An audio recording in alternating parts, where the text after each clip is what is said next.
Thanks, Luz. Thanks, Tom, and thank you all for coming to this evening's talk. As Luz kindly introduced us as, I've been running the New York Asian Film Festival. So in my capacity as director, I've had the chance to show many Korean films over the years. And I'm very pleased that we have with us tonight director Jung Jin. I've had the opportunity to show some of director Jung's works. First of all, I'd like to start by asking you how many of you in the audience are familiar with director Jung Jin's films. Have you seen his films? I see a few hands. Okay, so that I'm glad. I think we will also introduce some of director Jung's works for the ones among you who aren't familiar with his films yet. I see tonight's event as an occasion to introduce Korean films and obviously director Jung's works. So I would like, first of all, I'm very glad we have the opportunity to talk on the occasion of your visit. So I want to ask you, what brings you to the US, to New York this time? 네, 일단 여기에 와주셔서 너무 감사하고요. 뉴욕 그리고 특히 이제 미국에 이제 오시게 된 연유가 무엇인지 일단 먼저 여쭙고 싶습니다. 사실 일단은 여기서 이런 자리를 하는 게 되게 반갑고요. 영화를 안 튼 채로 이런 토크를 해본 거는 처음인 것 같아요. I would first like to say to everyone that I'm very happy to be here tonight. I would say, though, that it's my very first time doing a director's talk without a screening of my films. 그리고 이제는 제 소개를 할 때 SNL을 항상 소개하는군요. I can see that when people introduce me, they always mention SNL Korea. 이 사진도 사실 마음에 안 들어요. I don't really like this photo right here either. It doesn't really.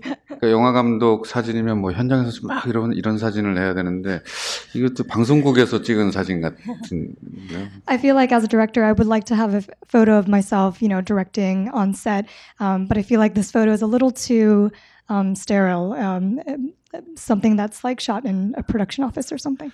예, 아무튼 저희가 3년 전서부터 코리아 소사이어티 얘기는 아니고 코리아 파운데이션 통해 가지고 미주리주 쪽의 대학들을 투어하면서 제 영화를 가지고 뭔가 이렇게 특강을 투어하는 얘기를 했었고, 그게 이제 이번에 서로가 시간이 맞아서 하게 됐고, 그 김에 이제 코리아 소사이어티에서 또 좋은 시간을 마련해 주셔가지고 겸사겸사 같이 뭔가 좋은 시간을 갖자 해가지고 초대해 주셨고, 그래서 왔는데, 말씀드렸다시피, 제 영화라든지 뭔가 컨텐츠를 이렇게 본 다음에 얘기를 나눴으면은 그게 좀 더 익숙하고 편한데, 오늘은 이렇게 사무엘이 제 영화서부터 저에 관한 얘기를 또 친절하게 많이 해 주신 다음에 대화를 나눌 거니까 좀 더 편할 것 같고요.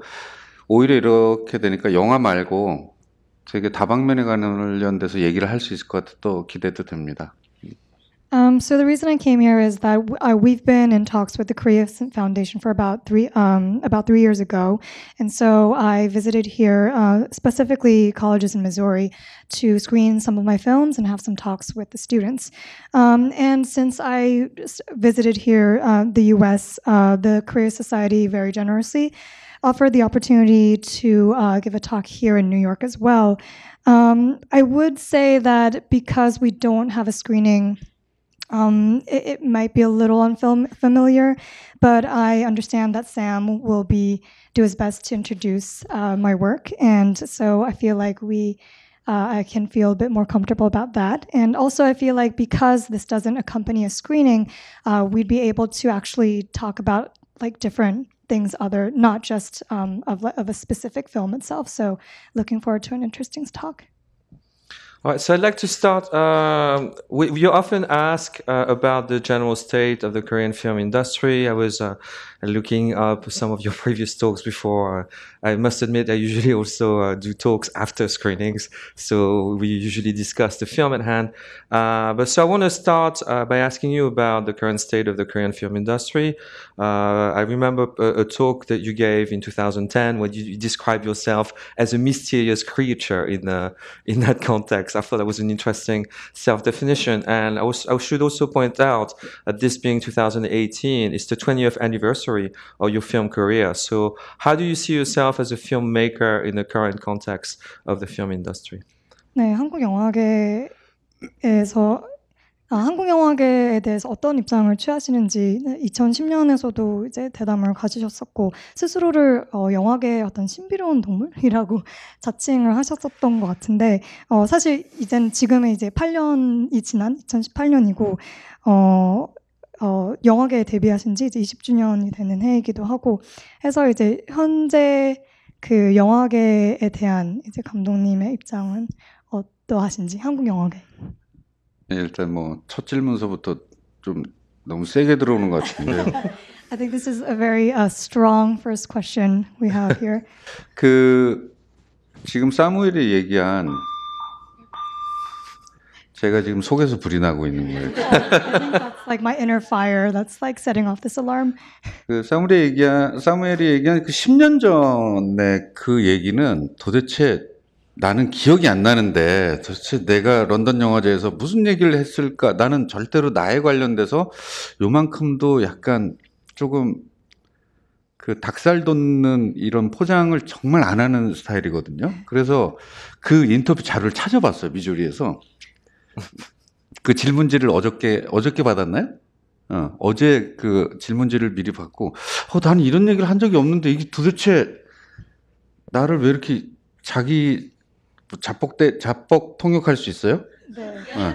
이렇게 자뻑 때리는 사람처럼 이렇게 했지 찾아보자라고 해가지고 인터뷰 내용을 찾아봤는데 보니까 내용이 내가 나스를 되게 뭐 알 수 없고 신비감 있는 존재 이렇게 얘기한 게 아니라 나는 영화 쪽에서 이렇게 뭐 그렇게 크게 흥행도 안 했는데 이렇게 계속 영화를 이렇게 찍을 수 있다라는 거 되게 미스테리한 존재다라는 거. 그래서 아마 얘기의 결론은 그래서 아마 결국에 상업영화 감독은 돈을 많이 버는 감독도 훌륭하지만 자기 색깔을 가지고 있다라면 그 색깔만 유지한다면 계속 영화를 찍어낼 수 있겠구나라는 생각 뭐 이렇게 대화가 아마 연결됐었던 것 같습니다. 그런 오해는 좀 풀고 갔으면 좋겠고요. Maybe. So I think this comment came out almost like 10 years ago. For the record, I have no recollection of ever saying anything like this in London. I feel like I'm the kind of person who really does not go for cringy, aggrandizing comments. So I looked at the sample question and I actually looked up the interview material in Missouri. And I think what happened was that I was trying to explain myself because I haven't had a ton of commercial success in Korea. I think, and even despite that fact, the fact that I was able to continue on making films made me sort of a mysterious creature in a sense. That was the context, I think, of that comment. So I would like to say my point was that even if you're not hugely commercially successful, if you have your own color as a director, the fact that I could keep on making films, that in itself was a mystery to me. So I would like to first dispel that sort of cringiness behind this myth.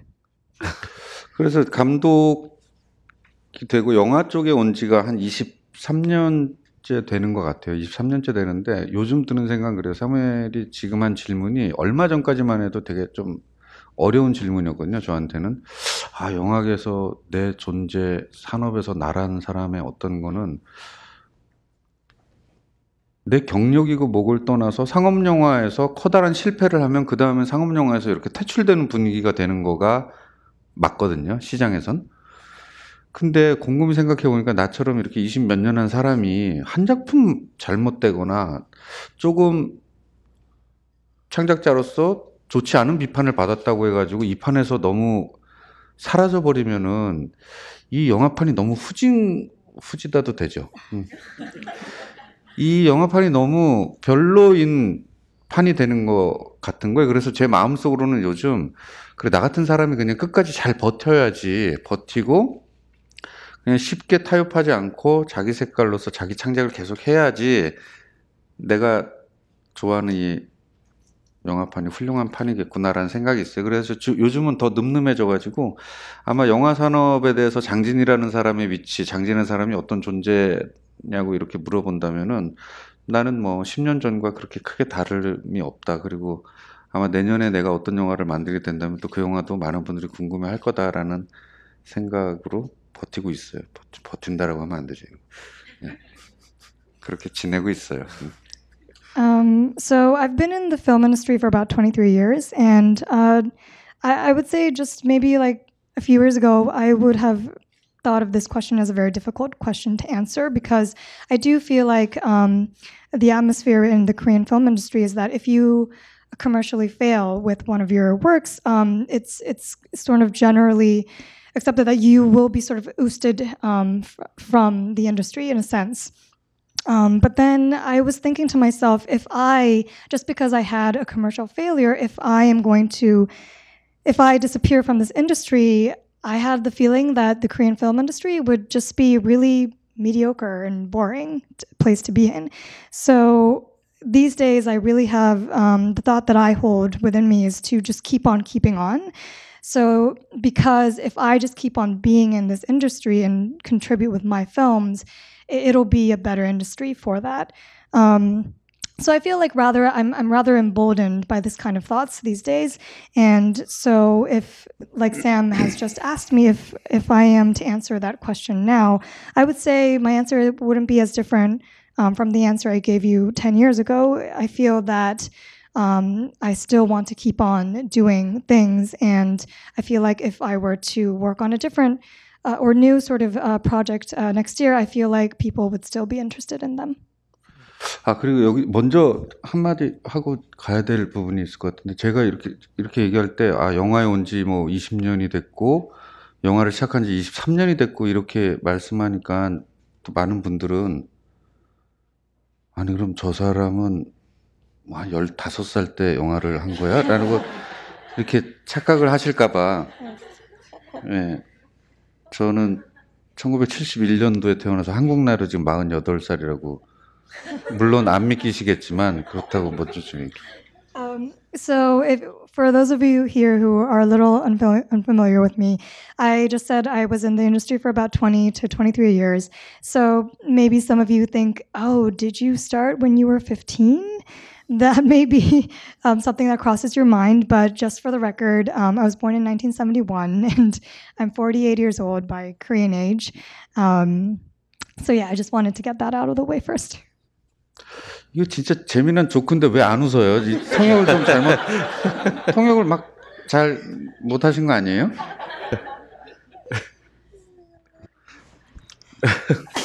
You go, you translate. You want to translate that or? Yeah. Okay. He just said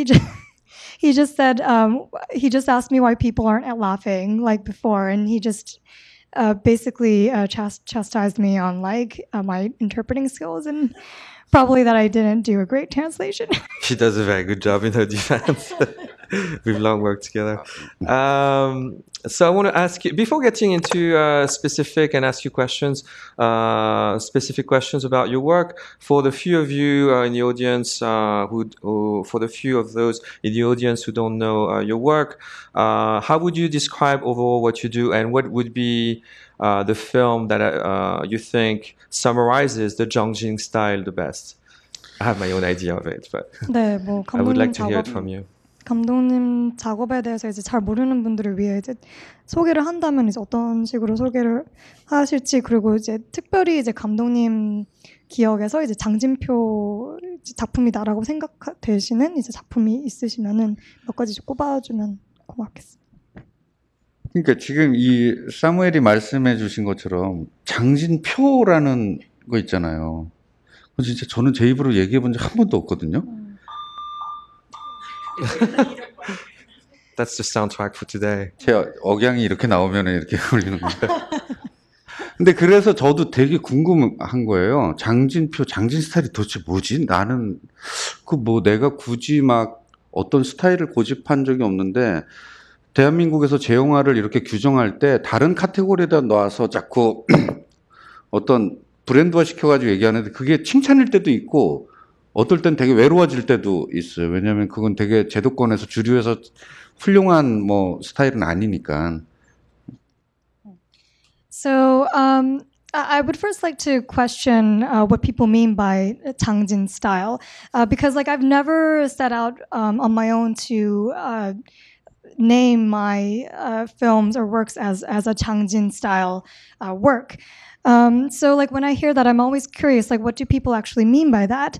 I feel that it's a tendency of the industry and for people to categorize my work as having a certain style.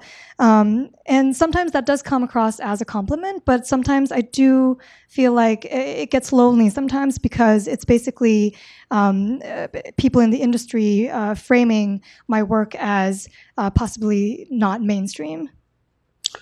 그래서 저도 곰곰이 생각을 해봤어요. 그래서 제 작품들을, 일련의 작품들을 이렇게 놓고, 아, 과연 내 스타일이 뭐지라고 이렇게 생각을 해보니까, 이렇게 크게 두 가지로 이렇게 정리가 되는 거가, 저는 영화를 정식으로 공부해 본 적이 없고, 그리고 뭐 너무나도 그냥 연극에 관련된 그 DNA가 좀 세요. 그 어릴 때, 고등학교 때부터 연극을 전공했고, 그 연극적인 어떤 상상력이나 이런 사고가 센 것 같아요. 그래서 아, 영화에 본의 아니게 그런 그냥 연극적인 터치가 좀 많은 것 같다.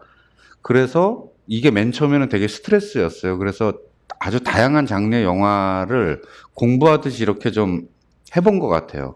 그래서 아직도 저는 뭔가를 계속해서 궁금하고 뭔가를 더 좀 하면서 배워야 되겠다라는 생각이 하나가 있고, 그 다음에 사람들이 흔히 얘기하는 장진 스타일이 뭔가 이렇게 봤더니만 제가 진지한 거를 못 참는 것 같아요. 그래서 절대절명의 순간에도 저 상황에서 왜 저런 얘기를 하지? 라는 것들이 있어요. 그게 가끔은 타이밍이 잘 맞아서 관객들이 되게 좋아하는 코미디가 될 수도 있고, 또 한편으로는 되게 관객을 등지게 만들 수도 있고, 그러면서 사람들이 좀 좋게 정리를 해준 거는 어떤 독특한 상황을 만들어낸 다음에 그 상황 안에서 예기치 않은 대사와 또 다른 결과로 이렇게 이끄는 스타일을 대부분 장진 스타일이라고 많은 분들이 그냥 얘기를 해주신 것 같아요. 근데 그것도 보면 저만의 스타일이 아니라 여태까지 그런 거 한 사람들 수들이 그렇게 많거든요. 그러니까 이것도 좀 장진 스타일에다 얘기를 듣기에 조금 민망한 건 있어요. 근데 보니까 대부분 그런 경우에 그런 말씀들을 하시더라고요. 저도 아직은 잘 모르겠어요. I would say I've thought about this for quite a bit, and I'm still trying to figure this out. But I think I could whittle it down to two main things. The first is that I've been very influenced since my school years from the theater world. So I do tend to have a very theatrical imagination when it comes to things. So I would say my films definitely have a sort of theatrical sense in them rather than like a cinematic sense. I've thought that this has been kind of stressful for me, not because it's a different sensibility, I feel, but I've been trying to work that into different genres of cinema in my work. The second is that I'm really not someone for seriousness. Like even in a very serious situation, I really find ways to insert dialogue or some sort of thing that really strikes people as like witty or interesting or very funny. I feel like because I'm juxtaposing these two different elements together, some people may find it extremely funny, or some people are actually turned away by that sort of sensibility. But I would say, so to sort of, combine these two, I would say a lot of people, when they talk about Changjin style, they usually say I think you work with interesting situations that have witty dialogue and then have these interesting plot twists in between them. But then if I think about that, I feel like a lot of other directors are doing that as well. So I think this is still up for discussion and contemplation. Thank you. I think that's a great description of what you do. Like, 이거 안 됐어요. I should insert I should insert a comment. I would really like to recommend the film Guns and Talks for those of you who have never watched a movie directed by Chong Jin. That is one of my personal favorite. That's actually how I was introduced to. Actually, no, that's not true. The first one I saw was The Happenings. I was in Korea back then. The Happenings is from 1998, if I remember correctly, right? I think there's the way I see your work is this very unique sense of satire, the comedy, and so you seem to put different genres through this satirical view of society, but often return to the gangster genre. Like one of my favorite works is Guns and Talks, and then you did Righteous Tie. What attracts you to like the gangster types? And in general, there seems to be an affinity in your work for bad boys and generally disreputable characters. 네, 이제 어떤 유니크한 풍자를 이제 다양한 장르에 이제 많이 접목을 시키신 것 같은데, 특히나 이제 킬러들의 수다나 이제 거룩한 계보처럼 어떤 조직 폭력배 문화라고 해야 되나? 그쪽에 이제 굉장히 어떤 관심을 많이 가지고 계신데, 어떻게 해서 이제 그런 쪽에 더 관심을, 어떤 나쁜 남자 혹은 어떤 조직, 네, 그런 쪽에 왜 이제 관심을 가지게 되셨는지 혹은 지금. 조직 폭력배라고 하시면 안 될 것 같아요. 그거는 네. 그거는 조직 폭력배가 아니라 제가 정리를 한번 해드리면은 그 사무엘이 얘기한 거 건센토크에 나왔던 그러니까 남성들 그리고 거룩한 계보가 영어로 제목이 뭐로 나오는 거죠? 거룩한 계보? English title? 거룩한 계보. English title is Righteous Ties. 그런 걸 제가 몰라요. 밖에서 어떤 제목으로 나갔는지 저희들은 잘 모르는데 기막힌 사내들이 The Happenings. The Happening. The titles are somewhat different. 근데 제가 다룬 거는 조직폭력배가 아니라 정말로 조금 약간 싸구려식 표현으로 얘기하면 싸움 잘하는 남자예요. Samuel just described them as gangster films, but I wouldn't quite categorize them or label them as gangster films. In a really like loose, rough sense, I would just say they're movies about men who fight really well. 그게 다르게 표현하자면 알파치노 신드롬이라는 건데 남자는 아무리 지적이고 돈이 많고 뭐 남들에게 존경을 받고 이렇게 해도 가장 단순한 남성적인 완력으로 1등이 되고 싶어하는 욕구가 있는 거예요. 그게 되게 웃기다 진짜. 저 10살들이 골목에서 하는 표현이라고 하잖아요. 근데 정말 아니에요. 남성들에게는 그게 있어요. 그걸 갖다 흔히 얘기해서 이제 뭐 알파치노 신드롬이라고 하는데 그거가 전부는 아닌데 그거를 기본으로 해가지고 그들을 차용해서 아마 스토리를 갖다가 이렇게 연결한 거라고 생각을 해요. 그게 아마 그 킬러들의 수다에서의 그 정말로 천하무적 걔네들은 싸움을 누구한테 져본 적이 없는 애들이고 거룩한 계보의 정재영, 유승용 뭐 이 배우들의 캐릭터도 마찬가지고 맨 온 하이힐의 차승원도 마찬가지예요. 그러니까 기왕에 어떤 남자가 남성적인 완력적인 어떤 거로 캐릭터를 한다면은 그냥 영화 안에서 정말로 영화적 인물로 영화니까 저렇지라는 수준의 인물을 갖다 만들어내는 거죠. 근데 그게 저는 정말 약과예요. 저는 정말로 별거 아니고 아주 수많은 감독들, 아주 수많은 영화에서 차용하는 거예요. 여러분들도 보시면 아실 거예요. 세상에 영화 속에서 세상에 저런 여자가 어디 있어? 라는 여자들 수두룩이 나오죠. 영화니까 그런 거예요. 저 자체도 마찬가지예요. 그런 인물들을 만나면서 그런 인물들을 제가 만들어내면서 약간 남자로서 혹은 영화 감독으로서 영화 안에서 관객들에게 살면서는 못 만나지만 영화 안에서는 이런 남자, 이런 남성 있다라는 걸로 약간 편파적 영웅주의지만 뭐 그런 거를 좀 만드는 것 같아요. 근데 이것도 제가 좀 어렸을 적에 만든 거고 앞으로는 이런 걸 이제 한 번만 더 만들고 안 만들겠습니다. Okay, let's translate this bit. Yeah, it's a little lengthy. It's okay though. So I would say, I guess this sort of pertains to the Al Pacino syndrome, which I feel that for men, I feel there's this certain desire that that is about no matter how wealthy or educated or well off in society you are, there's this very basic desire to succeed with to overcome things and to get on the top with your masculinity. And so I feel that the films that Sam just mentioned, such as Guns and Talks, High Heel, and Righteous Ties, all of these films deal with men really trying to get ahead and conquer things with their masculinity. And I feel like, some people, when they watch these films, they say, oh, that's just a movie, that's in the movies. But I really do feel like there is that sort of desire that is within a lot of men, especially. But what I would like to say is that I am nothing compared to other directors who depict this sort of violence or men trying to be hyper-masculine in their films.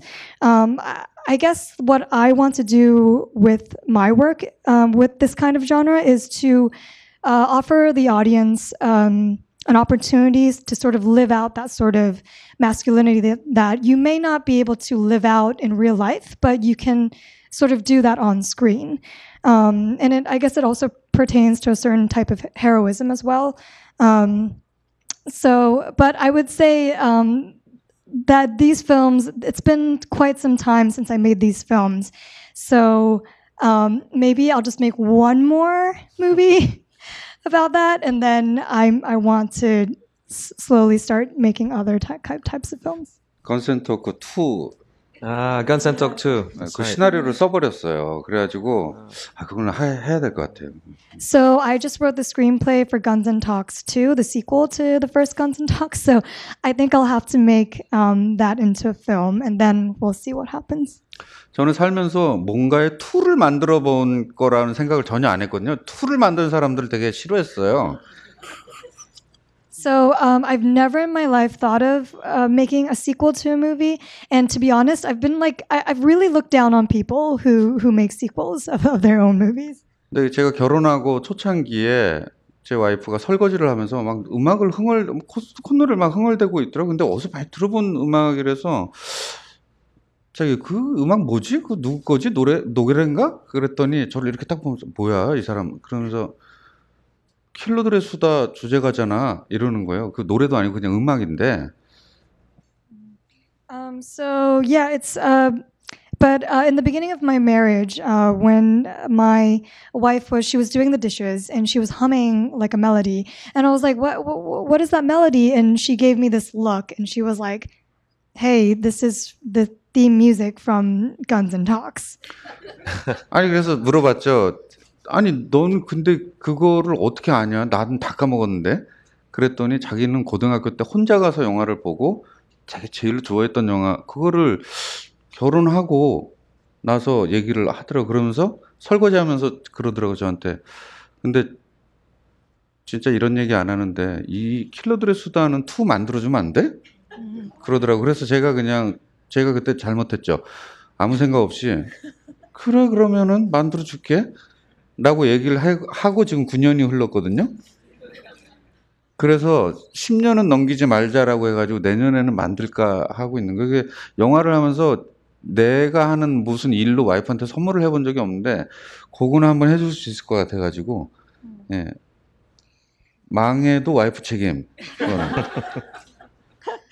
예, 그래서 그거는 한번 해볼 것 같습니다. So I was asking her, oh, wait, how do you even remember that? And she confessed to me that it was her favorite film when she was in high school. So she was asking me, she said, I really don't say things like this, but can't you make a sequel to that one? So I shouldn't have said yes. But I was like, oh, okay, yeah, I'll do that. And it's been 9 years since I said yes to her request.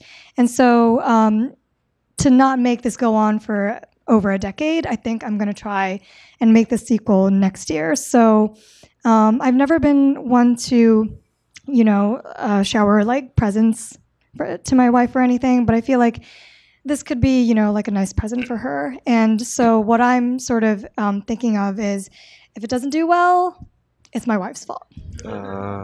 So we've discussed a lot your work. We've discussed a bit about your work as a director. You've made many films. We've alluded a little bit to your script writing. So basically, you're a film director, a screenwriter. You come from the theater. You're a playwright, but you also work for TV. Is there a specific discipline you associate with most? Is it TV? Is it film?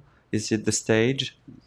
네, 연극계, TV계, 영화계 이제 종횡무진을 하시는 스타일이신데 이제 특별히 더 이제 애착을 가지거나 더 스스로의 정체성과 맞아 떨어지는 매체가 따로 있다고 생각하시는지? 이 얘기는 그러니까 일을 이렇게 하다 보면 이런 자리가 많아요. 인터뷰 자리가 이렇게 많은데 아까 사무엘이 저한테 얘기했던 것처럼 막 몇 년 전에 너는 그렇게 얘기하지 않았냐 하면서 이렇게 얘기하면은 가끔 가다가는 사람이 생각도 의지도 신념도 바뀌는 거지. 그걸 뭘 그러냐 하면서 저의 철학이나 뭐 이런 것들이 이렇게 바뀌어가는 거를 제가 느끼거든요. So I do a lot of these interviews, and a lot of people, in these sort of situations, they sometimes tell me, well, didn't you say like so-and-so like several years ago? But I really believe that, as time goes on, people change. And I feel that change in myself as well. 근데 이 대답만큼은 불변한 채로 계속 될 것 같아요. 저는 글 쓰는 게 가장 행복해요. 그래서 마지막에 뭐 제가 하던 일에서 더 이상 못하게 되는 순간에도 마지막에는 그냥 작가 장진으로 남고 싶어요. 네. But despite, the changes that we go through in life, I feel that the answer to this question won't change. And that is that writing is really what really makes me happy and what I really love the most.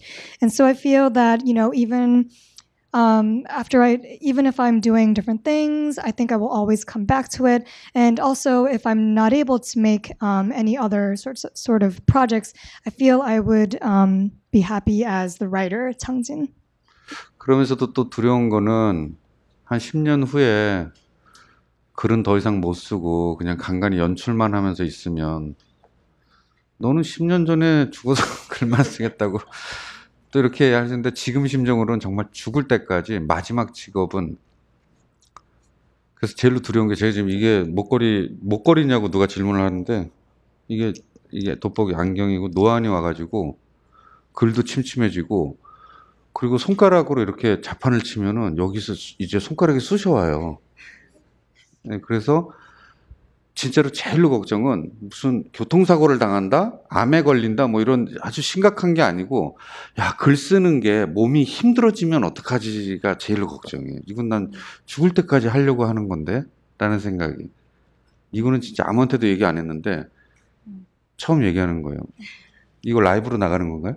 네. 방송에? 맞아요. 네. 이 손가락이 아프다라는 얘기는 한 번도 해본 적 없거든요. 근데 너무 아파요, 자판을 치면. I will say what I'm the most scared of. So I really do want to, till the day I die, I would love to keep on writing. But the thing that I'm most scared of these days is that even the act of writing is becoming a little physically demanding for me. Like my sight is going. I have these glasses on, as you can see, and when I'm typing on the keyboard, my fingers literally ache. So what I'm scared of is not really, getting in a car accident or getting cancer. It's the fear really for me is that writing will become something that's too physically demanding for my body to sustain. I'm a little embarrassed right now because I never confess to anyone that my fingers ache when I type on the keyboard, but I can see that this is going live now. But yeah, that's a small confession. 물 좀 드세요. 네. Oh, yeah, you should. It's a lot of work. I'm just going to wait until she can take notes. So I want to. I feel we really should talk about SNL Korea. I think some of you know the work that director Jung has done for SNL Korea. I forgot. Is it 2 years, 3 years? How many seasons did you do? 준비 기간까지 합쳐서 시즌 3까지 했는데 얼마지? 한 1년 반 정도 한 거. A year and a half. Yeah. Oh, a year and a half. I thought it was a bit longer. Okay. So there's a version of SNL Korea for those of you who are not familiar. I think it's really funny and I really admire that work and I totally enjoyed it. I think we should talk a little bit about it and then I'll go back to film if I have the time. So I want to ask you about comedy, like the process of writing comedy during that time. If you could talk a little bit also about the Yoido Teletubbies, which I really enjoyed at the time. So that's a question for you on the process of writing comedy at a time when you had a very conservative administration. And I also want to ask you about the problems you might have encountered during that time, because there were some problems. 네, That's a long question. 네, SNL 코리아에 대해서 잠깐 질문을 드리고 싶은데 이제 일단은 그 SNL 코리아에서 이제 코미디를 제작하고 이제 그 대본을 쓰던 과정에 대해서 일단 먼저 묻고 싶고 그리고 이제 여의도 텔레토비를 굉장히 인상 깊게 재밌게 봤다고 하는데요. 그거에 대해서도 좀 더 알고 싶고 또 이제 그 당시 보수 정권에서 좀 어려움도 있었던 걸로 기억을 하는데 이제 그 당시 상황에서 그 제작을 하는 네 과정이 어떠셨는지. 네. 요건 제가 문장을 짧게 해야 되니까 짧게 통역을 할게요. 그 2011년도에 정확히 이 동네를 걸으면서 만났던 것 같아요. NBC를 들어갔거든요. SNL 라이센스를 사려고. 네. So I was actually here in 2011 to acquire the license for Saturday Night Live to bring the format to Korea. 메인 작가가 10명에 인턴이 20명, 인하우스 스텝이 400명이라는 얘기를 들으면서 한 3일 동안을 SNL 과정을 이렇게 팔로우하면서 봤어요. So I was like following the SNL crew around. It was like a huge production, 10 writers, 20 interns, 400 casting crew. So I was actually, shadowing them and figuring out how this show was built and made. 그때는 사실 두려움보다는 이렇게 해보자 라는 생각이 솔직히 더 들어가지고 짜릿하게 라이센스를 사서 한국으로 갔죠. So at the time, rather than being scared, I was really excited to bring this platform to Korea, and I remember acquiring the license and heading back to Korea. 그 전까지 스페인, 이태리, 일본 이렇게 3개국의 라이센스를 팔았는데 다 시즌 1에서 망가져가지고 이미 뭐 브리튼 갓 탤런트처럼 이렇게 글로벌 프로젝트로 못 갔어요. 그래서 SNL 쪽에서도 저희한테 진짜 파격적인 가격으로 줬어요. 이거는 도대체 라이센스 피를 내라는 거야 말라는 거야 그 수준이었어요. So I think from my knowledge, Spain and Italy have also acquired licenses to work to make their own SNL, but they really fizzled out, never went beyond season 1. So when I was acquiring the license, they gave it to me at a really cheap price, which I was really surprised by. 제가 가격은 뭐 이렇게 지금 방송 찍고 있으니까 가격은 얼마다라고 얘기를 못했는데 정말 방송 라이센스 가격치고는 정말 파격적이었어요. 코리아 갓 탤런트를 제가 했는데 코리아 갓 탤런트가 브리튼 갓 탤런트에 줬던 라이센스가 3천만 원이었거든요. 근데 SNL은 제가 가격은 얘기를 못하는데 5분의 1 정도밖에 안 됐어요. So since we're live right now, I won't be able to disclose the exact numbers, but it was really a deal because I remember that 3천만이 어느 나라? 3,000만. 아, 네, 왜? 3,000? 30,000, right? So it was 30. So 어느 나라가 3천만이었죠? 영국에. Okay. So when we were selling this to the UK, it was about $30,000, but we got it for about 1/5 the price of that. So it was quite a deal. 회당 라이센스예요, 원 바이 원. 근데 가지고 왔어요. 가지고 왔는데 여러분들도 아시겠지만 SNL의 가장 꽃은 정치 풍자잖아요. 풍자 코미디.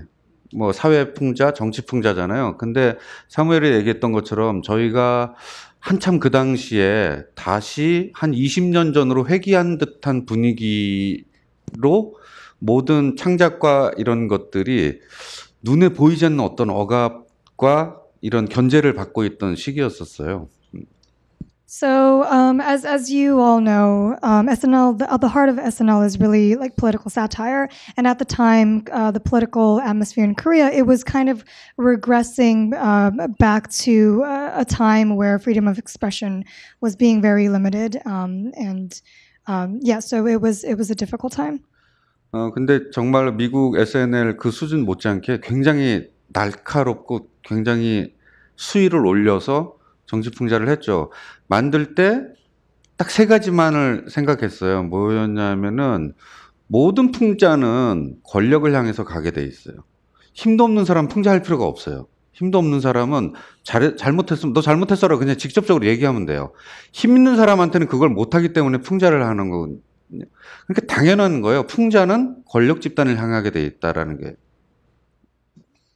So with SNL Korea, we really tried to up the satire, and I believe that the first thing about satire is all satire should be directed to the people with power, because of course, you know, people without power, they don't have any sort of power to do or say about things. So the people with power, if they are doing something wrong, it should be our responsibility to say, "Hey, you're doing this wrong." 그리고 아무도 뭐라고 얘기하지 않았는데 알아서 조절하지 말자. 우리는 한 번도 야단 맞아본 적도 없고 경고받은 적도 없고 프로그램 폐지를 당해보지도 않았는데 왜 알아서 그럴까봐 수위 조절을 하냐의 주관이었어요. 그래서 야단 맞기 전에 뭐 방통이나 이런 심의기관에서 뭐라고 얘기하기 전에는 조절하지 말자라고 쭉 올렸어요. 그게 두 번째였고. Right. So our philosophy going with this in the first season was to let's not really think about what, you know, the government is going to say or if they're going to, you know, tell us to like keep it down a notch. Let's not do that. Like they haven't said anything. We don't know what's going to happen. Let's just go full on with whatever we're trying to do. 그리고 마지막이 모두가 다 CJ 직원이었어요. CJ라는 뭐 대한민국 케이블에서 지금 가장 잘 나가는 방송사. CJ ENM의 모든 사람들이 CJ ENM의 직원이었어요. 연출 파트, 뭐 카메라 스태프들, 미술 스태프들, 뭐 출연진 다 전체가 다. 근데 외부인은 저 혼자 들어가 가지고 작가와 연출을 마스터를 제가 했어요. 그래서 무슨 문제가 생기면 저만 잘리면 되는 거였어요. 그러니까 너무 속편한 구조잖아요. 모든 책임은 다 내가 짊어지고 내가 아웃되면은 되는 구조이기 때문에 정말로 편한 구조였어요. 그래서 마음껏 할 수 있었어요. So how it worked in Korea was that all the cast and crew were part of CJ ENM, which is the Korean company that has the network, and so I was in a sense an independent contractor going in with CJ, you know, building this SNL Korea. So the really easy thing for this endeavor was that if anything went wrong, I would get fired and I would just walk out and everyone would be safe. So it was a really conducive environment for us to really try new things because it wouldn't, even if something went wrong, I would just take the blame and just walk out and CJ would just be left, you know, intact. 그리고 아마 사무엘이 제일 궁금해할 거예요. 그래서 SNL을 했는데 그 당시에 탄압이 있었냐? 그 당시에 외압이 있었냐? 그걸 그만둔 이유가 내가 뭐냐? 제가 그만뒀을 때 온갖 기사는 다 박근혜 되고 잘렸다 이걸로 나왔으니까요. 그게 아마 사무엘을 비롯해서 많은 사람들의 궁금한 점일 텐데 그때도 지금까지도 대답은 똑같습니다. No comment. No comment. She's catching up. Yeah, so I feel that, you know, and many of you may be interested in this. With SNL Korea, people ask me, was there any sort of political pressure to leave the leave the season, leave the program. And people asked me, why did you leave? It was right after President Park was elected in Korea. So people ask me this all the time. But then and today, my answer will be no comment. Okay, great. I do want to mention, so the Yoido Teletubbies, there was a parody of the Teletubbies called Yoido Teletubbies. That was all your writing, correct?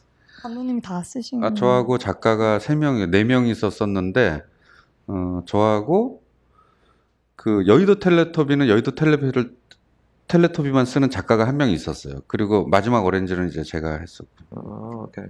So there were 4 writers writing with me, the Yoido Teletubbies. I don't know if you guys are familiar with that, but yeah, 4 of them. Yes, so it was a parody for have you guys ever seen that? So it's a parody of the Teletubby, but it's a little bit adult, a little more adult, and it had different characters who were actually the presidents. I mean, the candidates, at the time candidates, sorry. So there was actually Lee Myung-bak was among one of them, Park Geun-hye was one of them, Moon Jae-in was one of them, Yeah. Ahn Chol-soo was one of them. I actually really like the actress who plays Park Geun-hye, Kim Sul-gi. 연기했던 네, That was Kim Sul-gi, correct? Did you discover her, or that was your Yes, discovery? 음, That's great. Can you describe a little bit the process of writing that specific show? Because I thought I was very bold at the time, and I thought it was just, yeah. Okay. I actually thought it would get shut down, but 그 여의도 텔레토비를 쓰던 그 과정에 대해서 조금 더 말씀해 주실 수 있나요? 아, 여의도 텔레토비는 아시겠지만 그 텔레토비라는 캐릭터를 가지고 그 당시 대권에 도전하고 있는 4명의 후보들을 이렇게 패러디 해가지고 나왔던 거였는데 그런 아이디어를 낼 수 있는 거는 텔레토비를 늘 보는 애 엄마여야 돼요. 그래서 그 아이디어를 내고 그거에 대한 이런 캐릭터를 잡은 사람은 제 작가팀에 있었던 그 당시에 딱 그 나이 또래 예, 한 6살, 5살, 6살짜리 애엄마 작가였어요. So the Teletubbies, just to give you a little bit of context, it's the Teletubbies, but each of the Teletubbies is what was one of the presidential candidates who were running for the Korean presidency at the time, and so because it's based on the Teletubbies, this kind of idea can only come from a person who's a mom. So the idea actually came from one of the writers in our room, who was the mom of like a 5 or 6-year-old kid at the time. 그 여러분들 아마 그렇게 생각할 수도 있어요. 그냥 뭐 여기 미국 사회에서 아니 뭐 그런 걸 갖다 할 수도 있고 뭐 사람들이 재밌게 뭐 볼 수도 있지 그랬는데 정말로 어느 정도로 그 당시 심했냐면은 그 이명박 대통령이 이제 거진 끝날 즈음인데 그 제 생각에 이명박 대통령은 그걸 안 보신 것 같아요. 이명박 대통령 안 보셨고 그분의 가족분들이 보셨고 그분들의 가족분들과 사적인 자리에서 이렇게 뭐 자리할 일이 이렇게 있었는데 제가 처음에는 아유 뭐 아버님 얘기를 요즘 많이 해서 죄송합니다. 아유 아니에요 재밌잖아요. 뭐 그리고 3주 정도 후에 또 뵀거든요. 근데 갑자기 먼저 우리 아버지 얘기 좀 그만하세요. 뭐 농담으로 하셨어요. 농담으로 하셨는데 그만큼 되게 민감하셨더라고요. So I would say, you know, like in the US, if you think about these things, it's totally possible, right? To do a segment like this. But at the time, it was quite, I think it was quite tense in Korea at the time, because I think at the time, the Lee Myung-bak administration was still in place. And I don't think he personally saw the Teletubby segment, but I think some of his relatives, or I think his son actually saw it. And for some reason, I had the opportunity to meet with him. And so at the time, I was telling him, oh, sorry, I'm kind of making fun of your dad, la la la. And so his son was like, oh, no, it's really, it's so fun and games, it's fine. But about 3 weeks later, I had the chance to run into him again, and at that time he said, "Really, you got to stop. This is too much." So yeah, that's a little glimpse of what was going on at the time. 그리고 제 생각인데 박근혜 대통령은 이걸 매주 보셨어요. 원체 TV 보는 걸 좋아하시니까. So I think President Park actually saw the segments personally because, you know, as we all know, she likes to watch TV. So I think she did get to watch the segments. 그리고 제가 이제 박근혜 대통령이 된 다음에 청년위원회, 인수위원회 뭐 이렇게 있는 쪽에 선후배들이 있는데 정말로 시리어스하게 야, VIP가 그거 정말로 싫어하셔. 그러셨더라고요. 정말로 싫어하셨나 봐요. 그래서 그런 거에 왜 그냥 이런 거를 되게 유하고 부드럽게 받아들여서도 되게 이게 결국에 소통인데 너무 그거를 왜 자신에 대한 공격이다라고만 이렇게 생각하셨을까라는 답답함도 지금은 그 당시에는 있었는데 결국에 누군가한테는 되게 날카로운 뭐였다라면은 그게 정말로 날카로운 게 분명하고 맞는 걸까를 갖다 다시 한번 되짚어 봤었을 적에 누구도 자유롭지는 못하는 것 같아요. 그러면 뭐가 됐건 박근혜라는 사람이 지금 누군가에게 좋은 사람, 나쁜 사람을 이렇게 갈려지는 거 이런 걸 갖다 떠나서 역시 풍자 그리고 누군가의 대상이 있다라는 걸 하는 거는 정말로 어려운 일이다라는 거를 전 지금은 굉장히 심각하게 생각하고 있어요. So when President Park was inaugurated, some of my friends who were working in the government at the time really came up to me and they were saying like, dude, she really hates the show. So at the time when I heard these comments, I was kind of, I would say miffed a little because I thought of it as an act of communicating, you know, what I thought wasn't that great. But I was thinking, you know, why does President Park just see this as only an attack and not as an act of communication? But these days, I'm kind of really contemplating on what satire really means and what it means to be the object of satire, because I feel like if President Park, regardless of her, you know, personal life or her political life or her failings or whatever, if she really accepted that to be an attack on her character or whatever, or as a really sharp, you know, attack, I think that's something to really think about and reconsider. So that's kind of been on my mind these days, really considering what satire is and what it means to really what the act of satire really means and how it affects the object of satire. That's interesting.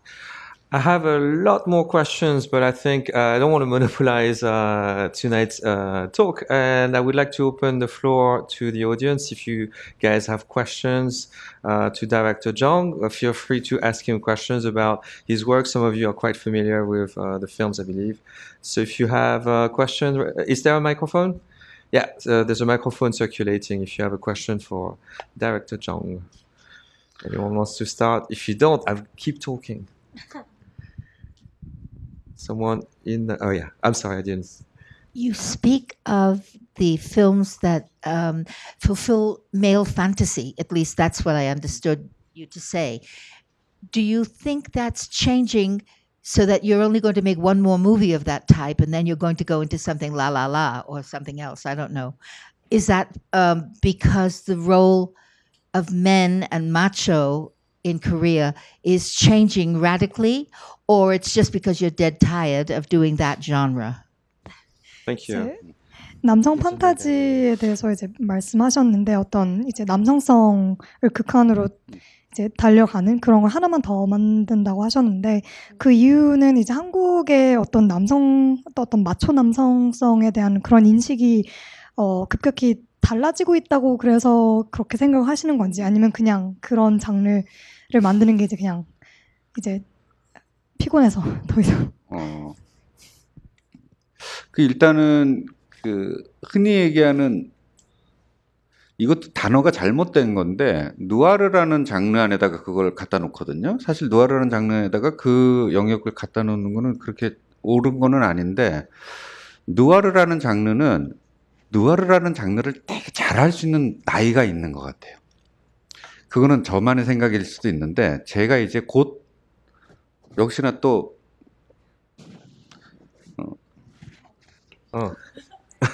어색하지만 제가 이제 곧 40살이 넘어가는 나이에서 느와르라는 장르에 대해서 잘 생각하고 잘 만들 수는 있는데 느와르라는 장르를 좋아하는 관객들을 위해서 좋은 작품을 만들 거라는 자신이 없어요. 그러니까 느와르라는 장르는 제 나이대들이 보는 장르가 아니고 대부분은 이것도 뭐 절대적이지 않지만 대부분은 10대, 20대의 젊은 관객들이 대단히 선호하는 장르거든요. 근데 그들이 즐길 수 있는 느와르를 만들 자신이 없는 거죠. 그래서 앞으로의 영화, 나 이제 앞으로 이런 영화를 만들고 싶다, 이런 걸 해볼까라는 생각 속에 지금 질문 주셨던 그런 마초가 주인공으로서 느와르적인 어떤 거는 저는 생각이 없었습니다. 그것도 모르죠 또. I feel like, especially the noir genre, is attached to masculinity a lot, and I think that's also sort of a misconception as well. But personally, I feel like there is a ripe age to be making these sort of noir masculinity-based films. As you know, I'm pushing 50 right now, and I feel like if I were to make another noir film, I wouldn't be as in touch with the type of audiences that would be willing to watch these films, because I do believe that the noir genre is very popular with audiences that are in their teens or in their 20s. Now, in my age right now, I'm not quite sure if I can make noir films that would cater to or be enjoyable for that type of audience. So that's why I'm slowly sort of moving away from that genre, I would say. But who knows? Things change, so we never know. I have to just insert a comment here. I think I might have overstated a little bit the importance of the gangster genre in what director Jung does. He actually touched upon a lot of different genres. I think another work that we didn't talk about among many was Anun Yoja, the Someone Special, which is more romantic. It's a romantic comedy, so it's not only gangster films that director Jung has done. I just happen to like Guns and Talks a lot, and it's a work that's often mentioned and often shown in the context of series. I don't know if you have a comment about what I just said. But. 네, 그냥 갱스터 장르물으로 너무 이제 그 대화를 끌고 간 것 같은데, 이제 아는 여자처럼 이제 로맨틱 코미디도 있고, 네, 이제 그러니까 굉장히 다양한 장르를 넘나드셨기 때문에 꼭 거기에만 국한되는 거라고는 생각하지 않는다고 샘이 방금 코멘트했습니다. No comment. 고맙습니다. Let's. Do we have other questions from the audience? Okay, the gentleman over here, and then the lady. There's a microphone for you, sir. I'm just a little curious. Is there any non-Korean directors, either Japanese or European American, that you admire or who have influenced you? Non-Korean directors that non-Korean, Japanese or European American or 그 한국 감독이 아닌 이제 다른 외국 감독 중에서 이제 영감을 많이 받으시거나 이제 뭐 존중을 하는 감독이 있으신지. 뭐 일본 감독, 유럽 뭐 네, 다 다양.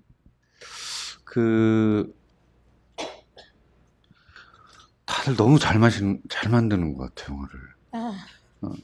뭐 한국 감독도 마찬가지고 그 영화를 보는 게 너무 두려워요. 그 영화를 보면 뭐 영화 전체가 다 재미없을 수는 있는데 몇 장면은 너무 훌륭한 장면들을 만나도 저런 사람들이랑 내가 막 같이 경쟁해야 되는 막 이런 막 스트레스. 영화 보는 게 너무 힘들 정도.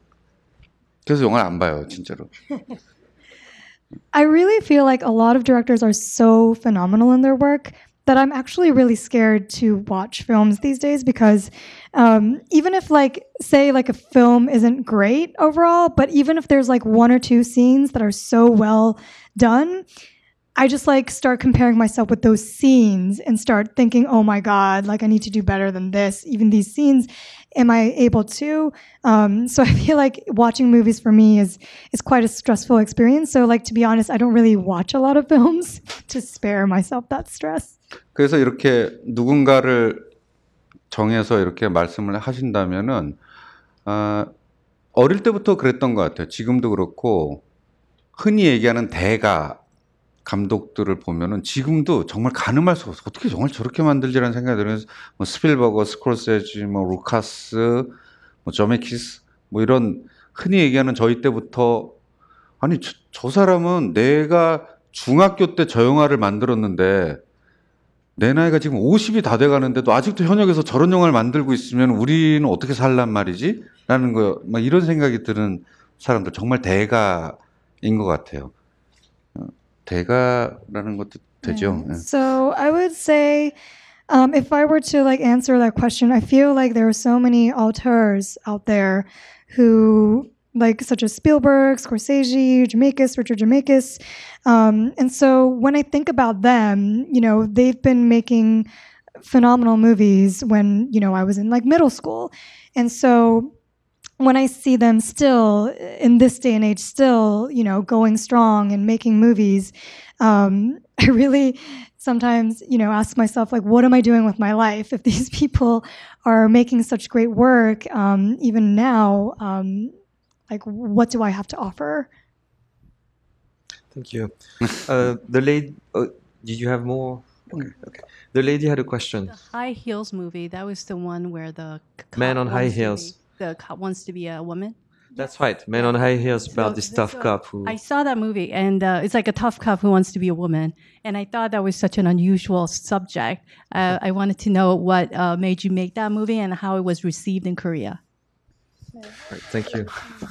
굉장히 독특한 소재라고 생각을 했는데 어떻게 해서 그 영화에 대해서 어떤 부분에서 영감을 얻어서 그 영화를 만드시게 됐는지 그리고 한국에서의 관객 반응은 어땠는지. 두 번째부터 말씀을 드리면은 되게 처참했고요. 처참했다.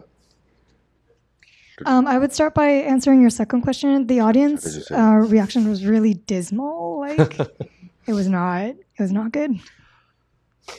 그리고 그 해에 유일하게 뭐 유럽에 뭐 직배로 다 나가고 특히나 프랑스에서 가장 빨리 단독으로 구매를 했고 그 해에 아마 로텔담 영화제를 제가 제 섹션이 열려서 갔는데 그렇게 사람들이 재밌게 잘 볼 줄은 몰랐어요. 그래가지고 저는 그런 게 없거든요. 무조건 자국 관객 우선으로 만들고 뭐 외국 관객을 먼저 만드는 영화 감독들은 없거든요. 외국 관객 대상으로.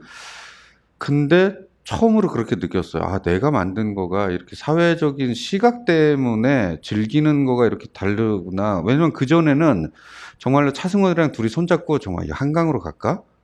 막 이런 생각도 했었거든요. 왜냐면 둘이 되게 다짐을 했거든요. 야, 우리가 이제 20년이 됐는데 이번 작품은 정말로 서로가 양보하지 말고 잘해보자라고 해서 찍었는데 흥행이 안 되니까 야, 우리 같이 죽을래?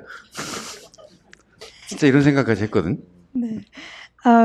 So I would say though that it was interesting because the film was bought in Europe, especially France was one of the first countries to pick it up, and I had my own section at the Rotterdam Film Festival, and I was there, and I was really surprised that the audience seemed to really enjoy that film, and so I think that was the first time for me where I thought, because like for me, I don't really make my films with specifically like, you know, a foreign audience in mind. It's really, you know, I'm just making films for, you know, domestic audiences.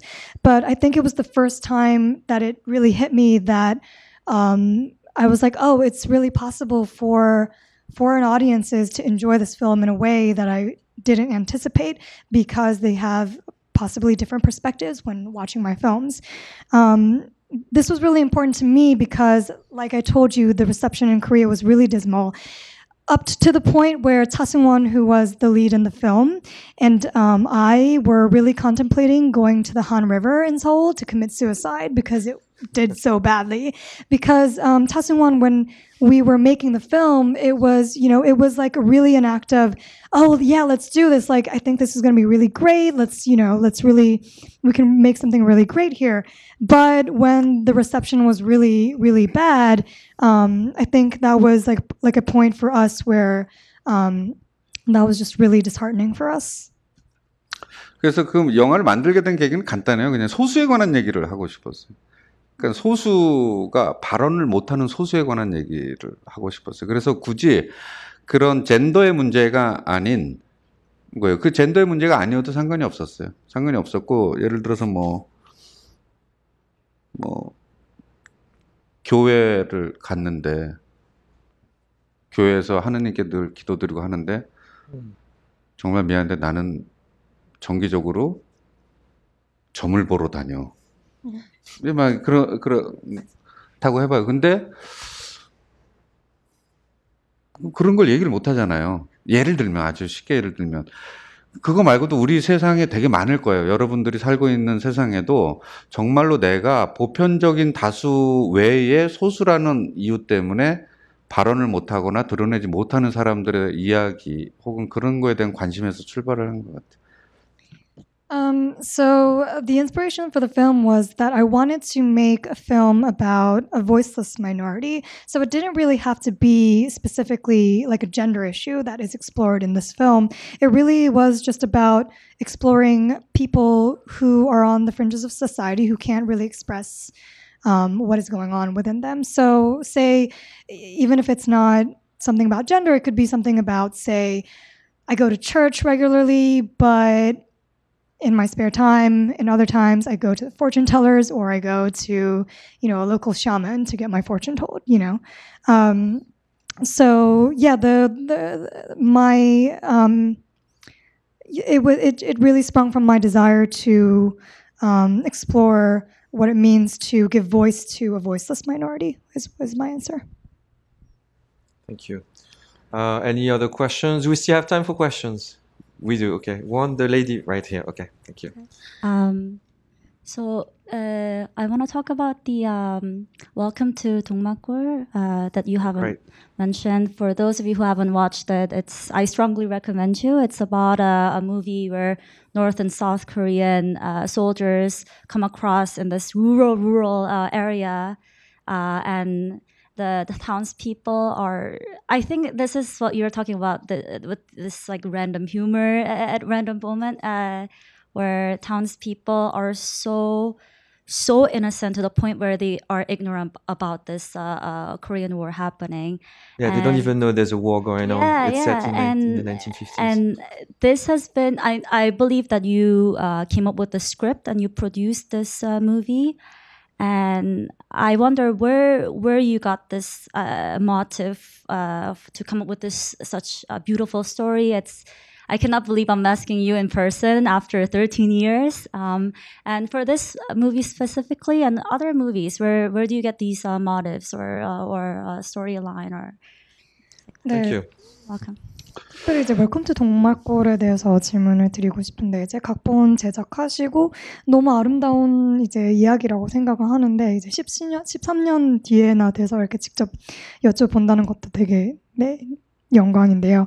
어떤 부분에서 그 스토리의 영감을 얻으셨는지 그리고 이제 웰컴 투 동막골뿐만 아니라 이제 다른 영화의 경우에도 어떤 방식으로 혹은 이제 어떤 부분에서 모티브를 얻고 그러시는지. 동막골 재밌었죠. Great movie. 좋으네요. It's good to think about that movie. It was a fun one. 왜냐면 제가 약간 동막골은 사실 맨 처음에 연극이었어요.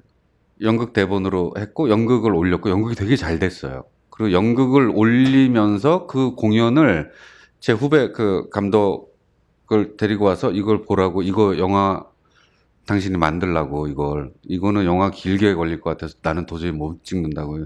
저는 그 당시까지 3개월이 넘어가는 영화 찍는 게 너무 힘들었거든요. 근데 당신한테 잘 어울릴 것 같다고 그래 추천해주고 내가 대본을 써주고 프로듀서까지 해가지고 이제 만들었어요. 고맙게도 너무 잘 찍어줬고. 그러면 이제 So Welcome to Dongmakgol was first written as a play and it was a huge success. So I saw the play and I thought that it would be great as a film as well. But at the time I wasn't really sure if I could, pull it off directing myself. So I brought along a junior director of mine and I said, hey, let's make this into a movie. I'll help you out and I'll write and yada yada, and let's do this. Let's make it into a movie. So we made it into a movie. It was hugely successful, and I'm very thankful and grateful to him too, because he shot it beautifully and it was very well done. 자, 그러면은 제가 동막골이라는 연극을 썼을 때의 심정을 이제 얘기를 갖다가 말씀을 드리면은 너무 오랜 기간 동안 저는 너무 슬픈 이야기예요. 이거는. Please just. So I will go back to the time when I was writing the play version of 동막골, and I'm just going to preface this by saying that it was like a sad time. 한 나라의 독립을 위해서 모든 걸 다 바쳐가면서 싸웠어요. 그리고 36년 만에 독립을 이뤘어요. 그리고 다 같이 만세를 불렀고, 그리고 5년 있다가 이 세상에서 정말로 기록적인 사상자가 나는 전쟁을 치른 거예요. 그 둘이. 저는 이해가 안 됐어요. 그 당시에 그 이념이라는 게 뭐라고, 어떻게 이럴 수가 있지를 저는 정말 이해가 안 됐어요. 그리고 내가 살아온 내 선대들의 역사 안에서 이 사건은 좀 다르게 지우거나 이 사건 안에서 좀 다른 걸 꿈꾸고 싶었어요. 정말 우둔한 역사였다고 저는 생각을 했거든요. So a little bit of Korean history here, but I really couldn't fathom this part of Korean history where we were really giving up our lives to gain independence from Japan for 36 years. And then, suddenly we did gain independence.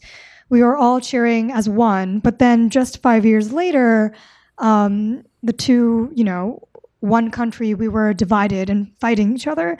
And I just couldn't understand how that could happen. Like, what is ideology in the first place to make people of the same blood fight this way? So that was something that was really incomprehensible to me, and I wanted to sort of explore this part of our Korean history in a different sort of sense. And I would also like to say that I just feel like this part of Korean history was a very unenlightened, if you will, part of Korean history. That was quite tragic. 여담인데 어저께 트루먼 라이브러리를 갔다 왔거든요. 거기 가서 트루먼 대통령의 뭐 이런 걸 다 이렇게 보면서 또 마음으로는 약간 아쉬움이, 약간도 아니지 아주 세게 아쉬움이 났다. 그 전쟁 끝냈을 적에 승전국이잖아요. 그냥 위까지 다 쳐 올라가지. 그걸 왜 그 당시에 왜 소련과 러시아와 왜 이걸 나눴을까? 거기서 그냥 끝까지 다 올라갔으면은 이런 완전히 다른 역사와 다른 거에서 나는 태어나서 자라고 우리 역사가 달라졌을 텐데라는 생각도 한편으로는 들었었어요.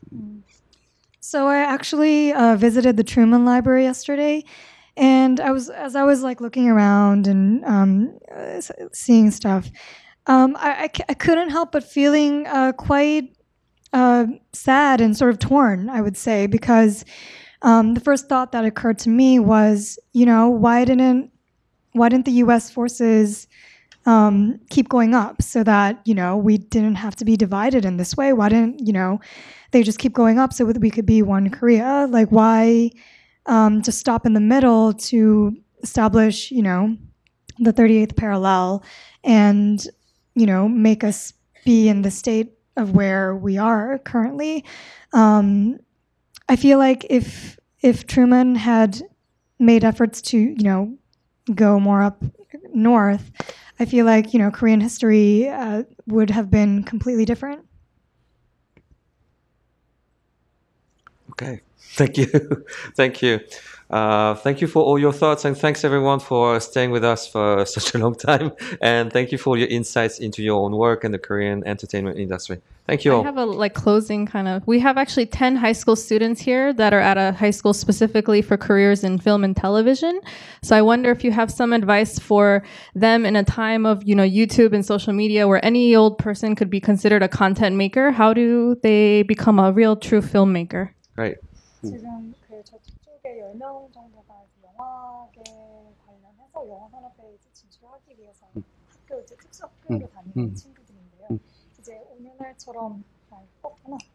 오늘날처럼 이제 유튜브나 소셜 미디어가 이제 발달해서 이제 아무나 이제 다 콘텐츠를 만드는 상황에서 어떤 이제 주고 싶은 조언이 있으시다면 이제 좋은 콘텐츠를 만드는 저희가 영화라는 말을 사전적으로 이렇게 풀었을 적에 영화는 극장에서 상영하고 돈을 내고 봐야 한다라고 써있지 않거든요. 그렇기 때문에 특히나 이렇게 모든 기술적인 거가 쉬워지고 간단해지고 윈도우가 너무 많이 열려졌다라면은 시간에 구애받지 그리고 나이에 구애받지 마시고 여건에 구애받지 마시고 영화 감독을 꿈꾸는 분들은 꼭 영화를 찍으셨으면 좋겠어요. 영화를 찍는 거는 너무나도 행복한 일인 것 같아요. 근데 영화 감독이 돼서 영화 감독으로 살아가는 거는 가끔은 슬플 때가 있는데 영화를 찍는 일은 너무나도 행복합니다. 그래서 가끔은 저는 이런 얘기를 들어요. 저보다 나이가 많으신 분들이나 아니면 제 또래 분들한테 나도 젊었을 적에 꿈이 영화 감독이었는데 이런 얘기 듣는데 그분들한테 항상 얘기해요. 지금이라도 찍으시라고. 핸드폰으로 찍어도 상관없으니까 10분짜리 찍어도 상관없으니까 영화를 꼭 찍으시라고. 너무 행복하다고. 그래서 자기의 생각을 누군가한테 만들어서 틀어주고 그거를 관객들 친구들 불러서 집에서 보여줄 수도 있잖아요. 근데 그게 너무나도 진짜 신나는 일이 되실 거라고. 그래서 이런 마음가짐으로 영화를 대하시면은 아마 저희들이 갖는 이런 상업적 스트레스 말고 영화에 진짜 행복한 작업을 아마 하실 수 있으실 것 같아요. So what I would like to say is, in the definition of film, nowhere does it say that film needs to be released in a movie theater to certain types of audiences. So, and especially with the kind of technological access that we have in this day and age, to those who want to make films, I would say please go out and make those films that you want to make. Because I feel like as someone who does make films, the process and the experience of making films is such a happy and such an exciting experience for me. Living in Korea as a director, maybe there are times when that gets difficult, but I say really do it. Don't let age, don't let circumstance, don't let anything get in your way of making the films that you want to make. Sometimes when I meet people who are not in the industry, some people sometimes say to me, my dream used to be to become a film director. And to those people, I say, do it now. Like, go out and make that film. Because nowadays you can film anything on your iPhone. You can film it on your phone and show it to your friends. And I think there's something so exquisite in communicating your thoughts through this medium. And I feel that if your philosophy, if you stay true to that love for film, that love for stories, and of focusing on that joy that you have when making something, then I feel like you won't be lost and you will be able to find your way in the industry. Thank you very much for this final comment, and thank you for taking the time to talk here.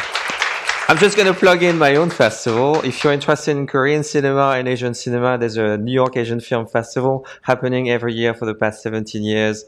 It's going to be June 29 to July 15 at Film Society of Lincoln Center. Go to subwaycinema.com. We show a large portion of Korean films. There are usually 10, 15, sometimes more Korean films. So if you like Korean cinema, come there and do check out director Jung Jin's films. They're all very exciting and a lot of fun to watch. Thank you very much.